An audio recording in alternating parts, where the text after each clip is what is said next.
You've been taught to talk, to perform, to impress. Since you were a boy, you were told that words would get you love. Compliments would win her heart. That if you just said the right things, she would choose you. But what no one told you, what Nietzsche saw more clearly than anyone is, that power is never loud. It doesn't beg, it doesn't explain, doesn't entertain. Power is felt in the quiet. And the man who knows when not to speak is more dangerous than the one who always has something clever to say. Because silence makes people uncomfortable, especially when it comes from a man who is clearly in control. A man who isn't trying to fill the air. A man who doesn't need to be understood. That's what Nietzsche meant by will to power. It wasn't about domination, it was about self-possession. And women feel that more than your humor, more than your compliments, more than your perfect lines. They feel when you are grounded, when you can sit in tension without needing to escape it. When you can look at her, be fully present, and say nothing, and she feels everything. That kind of presence is rare. Because most men talk from anxiety, from fear, from the urge to please or prove. And women are wired to sense it, to detect insecurity masked as charm. But when a man stands rooted in silence, not because he's shy, but because he doesn't need to perform, that is when she leans in. That is when mystery is born. That is when attraction becomes gravity. Because now she has to interpret you. Now she has to feel into you. And that's where desire lives, not in what you say, but in what you withhold, in what she has to imagine. Nietzsche called this the depth of becoming a man who no longer needs approval, who no longer seeks connection from desperation, a man who simply is. And in that being, there is magnetism.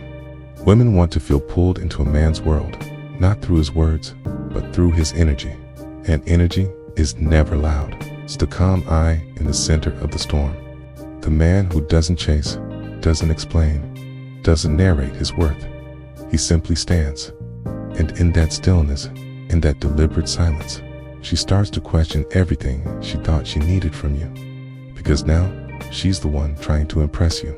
Somewhere along the way, men forgot that mystery is power. That restraint is louder than words.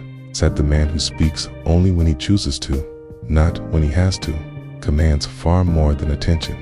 He commands respect. But we live in a time where words are cheap, overused, weaponized, where men think that saying the right thing, sending the right text, crafting the perfect joke, acting emotionally available on cue, will somehow replace the raw presence that comes from just being still.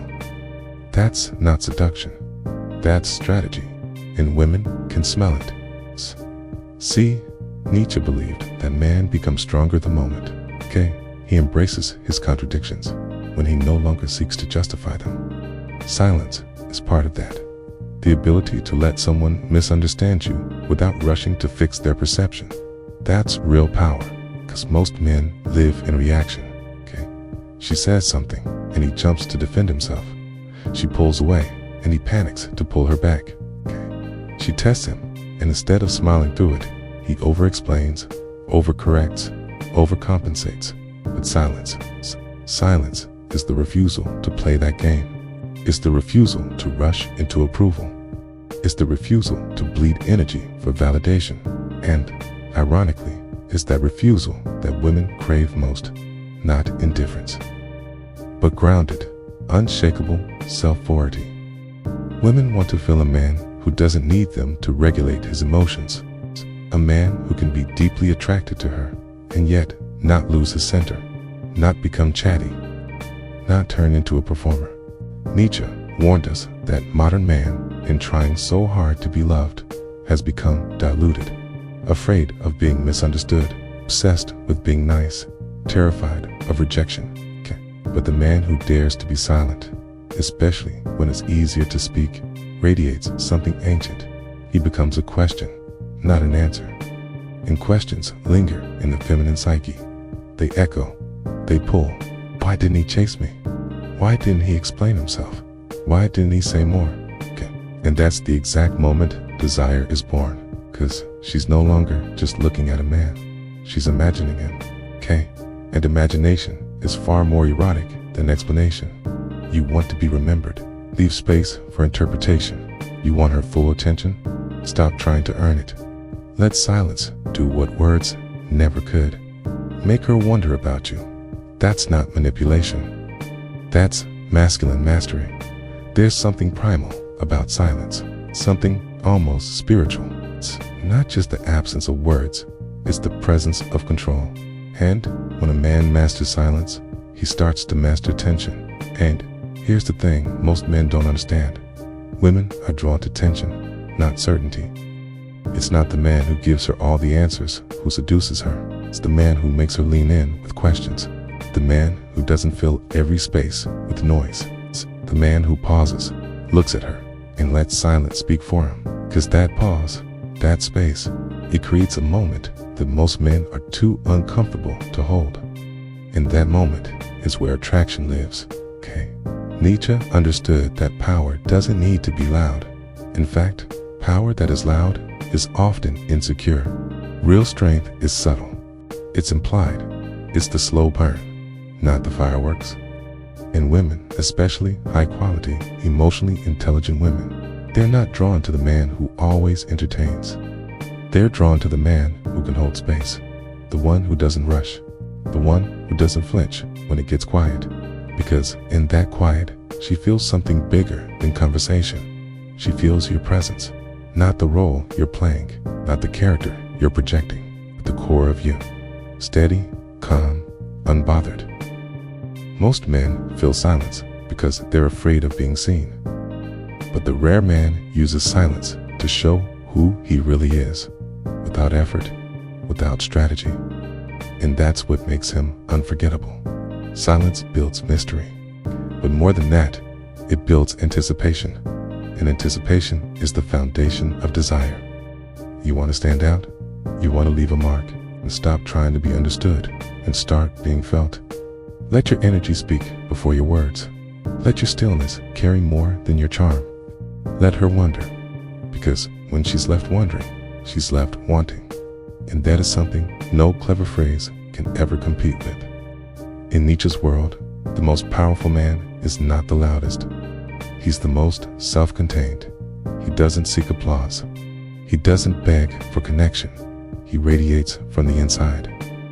And in doing so, he flips the dynamic. He becomes the chooser. He becomes the challenge. He becomes the experience that she remembers long after other men have faded. Why? Because he gave her something no one else did. Space to feel pulled, not pushed. Silence is not something you use, okay? It's something you become. You don't fake it. You don't perform it. You earn it through inner clarity, discipline, and deep self-trust. Nietzsche didn't just speak of silence as a strategy. He saw it as a reflection of self-mastery.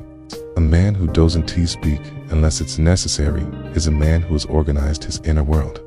His mind is not a crowded marketplace begging for approval. It's a clean temple where thoughts are chosen, not spilled. That kind of man doesn't fear losing a woman because he never built his identity around her attention to begin with. That kind of man doesn't talk to fill a void. He sits with the void and conquers it from the inside. And that's why women are drawn to him. Not because he's mysterious by accident, but because his silence comes from earned depth. He knows what he thinks. He knows what he values. He knows what he won't tolerate. And he doesn't need to over-explain any of it. It's because people feel truth. They don't need to hear it justified. So how do you practice this? It starts with noticing. Notice when you're about to speak from nervousness. Notice when you're performing to keep her attention. Notice when silence feels unbearable and sit in it anyway. It'll feel awkward at first, but that awkwardness, that's growth. That's the death of the people-pleasing boy and the slow rise of the grounded man. Practice letting moments hang. Practice slowing your speech. Practice answering a question with presence, not panic. You'll see it in her eyes, that shift, that curiosity, that slow, involuntary pull. 'Cause now, you're not just another voice. You're an experience, an anchor. And women, especially feminine women, crave that anchor. Not just someone who listens. Someone who doesn't need to say much to be felt. Someone whose energy does more in 5 seconds of stillness than other men do with 5,000 words. Nietzsche said, "The higher we soar, the smaller we appear to those who cannot fly. Silence is your wings. It will make you misunderstood. Good. It will make you underestimated. Perfect. Because those who feel you will find you, and those who don't, they were never meant to." The truth is, silence doesn't make you invisible. It makes you undeniable. And when you own it, when you live from it, when you master it, she won't forget you. Because in a world drowning in noise, you became the echo she keeps hearing.